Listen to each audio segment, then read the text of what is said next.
Yo mga tol, nandito tayo ngayon sa malamig, mabundok at minsan may signal, minsan wala.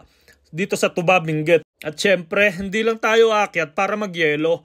Pupuntahan natin ang Twin Peak Falls. Ang falls na literal nakitang-kita mo agad sa Cannon Road. Kaya kung tamad kang mag-trek, eto na ang falls na para sa'yo. Instant nature trip, walang pawis. Pagdating mo sa Cannon Road, literal mga tol, parang sumigaw si nature ng, "Uy, andito ako," kasi makikita mo agad yung falls sa gilid ng kalsada. Nasa Camp 3 lang to, kaya kahit nakatsinelas ka lang, kayang-kaya. At eto ang pinakamagandang part, walang entrance fee, walang parking fee, donation lang. So kung gusto mong mag-donate, bahala ka na, kahit barya o piso, basta galing sa puso. Pero bago mo marating ang falls, may konting challenge muna. Ayan o, hanging bridge. Kung matibay yung tiwala mo sa relasyon mo, dapat mas matibay yung tuhod mo dito. Kasi pag tumingin ka sa baba, ayun na, instant vertigo. Pro tip lang mga tol, tumingin ka lang sa direksyon ng kaligayahan, sa kabila, para di ka kabahan. Pagdating mo sa dulo ng tulay, boom! Eto na mga tol, Twin Peak Falls, isang bagsak ng tubig na nagpapabagsak ng lamig. Ang linis, ang ganda, at ang presko. Tapos yung paligid, walang kalat, walang chismisan, puro hangin lang at tunog ng tubig.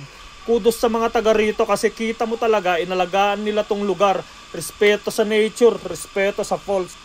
Paglusong mo sa tubig, grabe mga tol, parang yelo yung lamig, parang ghosting biglaan. Pero ramdam hanggang buto. Pero ang sarap, lalo na kung galing ka sa init sa baba ng Benguet. Instant refresh talaga.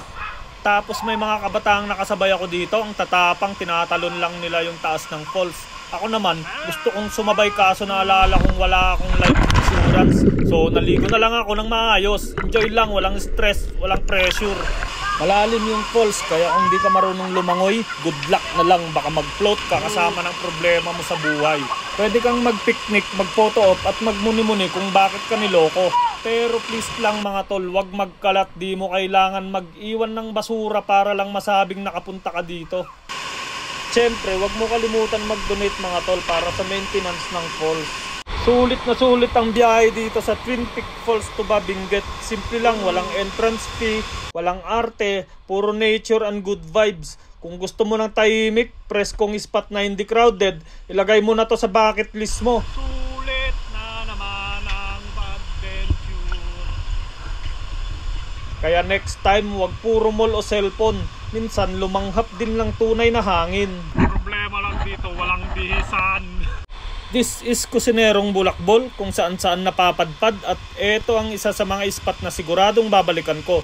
Don't forget to like, share, and follow para sa iba pang walang kwentang adventure. Kita-kits sa susunod nating adventure mga tol. Ingat!